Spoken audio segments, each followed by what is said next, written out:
ഞാനിത് ഇൻഡോർ വെക്കാൻ പറ്റിയ ഒരു ഫേൺ ചെടിയുടെ വിശേഷമായിട്ട് വന്നിരിക്കുന്നത് കേട്ടോ.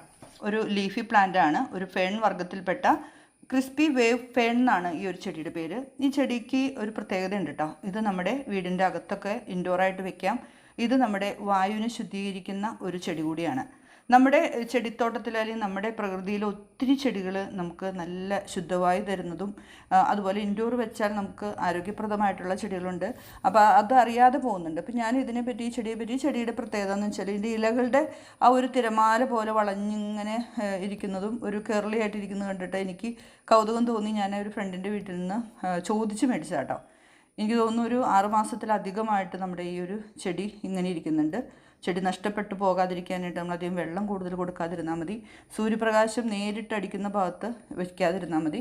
ഇത് നല്ല രീതിയിൽ ഇതിൻ്റെ പ്രൊപ്പഗേഷൻ നമുക്ക് ചെയ്യാം. ഞാൻ വേറെ ചട്ടിയിലേക്ക് ആക്കിയിട്ടില്ല, പക്ഷേ ഇത് ഒത്തിരി ചെടിച്ചട്ടികളിലേക്ക് ആക്കിയെടുക്കാം. പക്ഷേ ഇത് ഞാനിപ്പോൾ നമ്മുടെ അടുക്കളയിലാണ് വെച്ചിരിക്കുന്നത്. അതിനകത്ത് ചെറിയ 2-3 ആർട്ടിഫിഷ്യൽ പൂക്കൾ നമ്മുടെ മകളുണ്ടാക്കിയത് ജസ്റ്റ് ഒന്ന് സെറ്റ് ചെയ്ത് വെച്ചെന്നുള്ളൂ. ഇടയ്ക്ക് നമ്മൾ ഇതിൻ്റെ ഇലകളിൽ പൊടിയും മണ്ണൊക്കെ പറ്റിയിട്ടുണ്ടെങ്കിൽ അതൊന്ന് തട്ടിക്കളഞ്ഞ് നനഞ്ഞ തുണി കൊണ്ട് തുടയ്ക്കുന്നതൊക്കെ ഇലകൾ നന്നായിട്ട് കരുത്തോടെ ഇരിക്കാനും പച്ചപ്പോടെ ഇരിക്കാനും പറ്റും.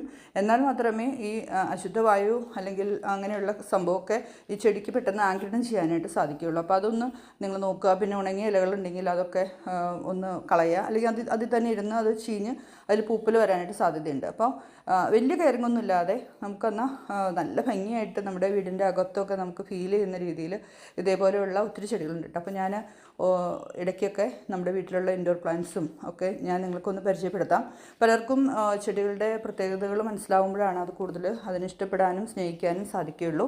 അപ്പോൾ ഈ ഒരു ചെടി വളരെ ഈസി ആയിട്ട് നമുക്ക് നട്ടു വളർത്താവുന്നതാണ്. വീഡിയോ ഇഷ്ടപ്പെട്ടാൽ ഇഷ്ടം അറിയിക്കാൻ മറക്കരുത്. മറ്റൊരു ചെടിയുടെ വിശേഷമായിട്ട് നമുക്ക് വീണ്ടും കാണാം കേട്ടോ.